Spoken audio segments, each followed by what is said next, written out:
Allez, vidéo spéciale pour ceux qui ont un chien réactif. Et je vous raconte mon histoire et comment j'ai réussi à changer le comportement de mon chien. Et maintenant, je l'utilise comme chien médiateur au cours d'éducation avec mes clients.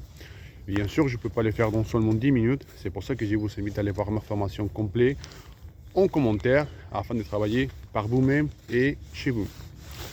Alors, donc oui, je vous comprends. Avoir un chien réactif, c'est pas évident, c'est pas facile. On peut pas se balader tranquillement. On peut pas profiter de sa compagnie parce qu'on ne sait pas comment il va réagir. Et le plus important, on ne sait pas nous comment il faut réagir. Donc ça, c'est le plus important. On ne sait pas si on doit l'encourager, si on doit le punir, on doit lui donner un câlin pour le calmer. On ne sait pas. Donc, alors, je vous explique que la réhabilitation d'un chien réactif, idéalement qu'on doit garder en tête. Et c'est la désensibilisation. On doit le désensibiliser, on doit l'aider à gérer ses émotions face à un congénère, ou même face à quelqu'un, si vous avez un chien réactif aux gens.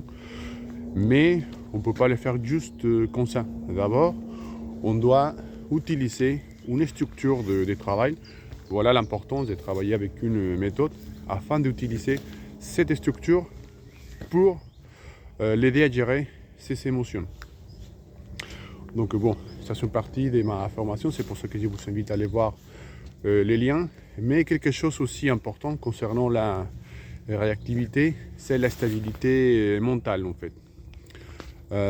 Si vous avez déjà un chien réactif, probablement il ne gère pas ses émotions. Donc un conseil que je vous donne aujourd'hui, c'est vraiment travailler la stabilité, c'est-à-dire éviter de faire des coups, des explosions d'amour pour rien. Vous voyez, si vous avez un chien qui ne gère pas ses émotions, et si vous, en parallèle, vous faites de la fête hors de contrôle tout le temps, si vous le caressez juste comme ça va le faire monter à chaque fois ses émotions.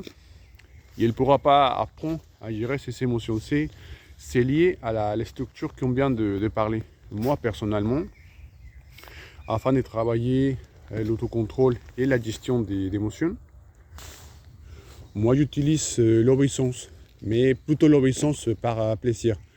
Tiens, je t'avale, fais ci, fais ça, on se calme et pac, je te donne la récompense. C'est une partie de la structure qu'on doit utiliser avec un chien réactif. Il faut l'aider à gérer ses émotions petit à petit. Et si vous voyez, on est en calme, on est dans un endroit calme afin de les laisser renifler, explorer. Et ça aussi, ça va m'aider énormément à travailler ses émotions et surtout la fatigue mentale. La fatigue mentale, c'est une partie super importante de la réhabilitation d'un chien réactif. Donc, il faut se poser la question. Est-ce que mon chien il est fatigué physiquement et mentalement?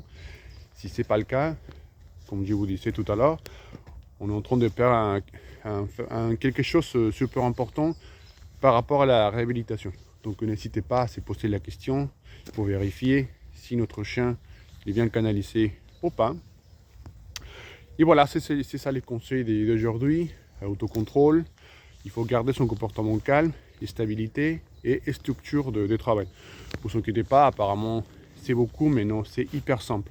C'est pour ça qu'en bas, vous allez trouver les liens afin de faire ma formation complète déjà à 7 et faire tout ça pour vous-même. Ce n'est pas impossible. Il vous manque uniquement la bonne méthode, la discipline, bien sûr, et l'amour pour votre chien. Donc voilà, merci de regarder jusqu'à la fin. N'hésitez pas à s'abonner, n'hésitez pas à me laisser un commentaire comment est-ce que vous travaillez la réactivité et on se voit la prochaine fois. Allez, ciao!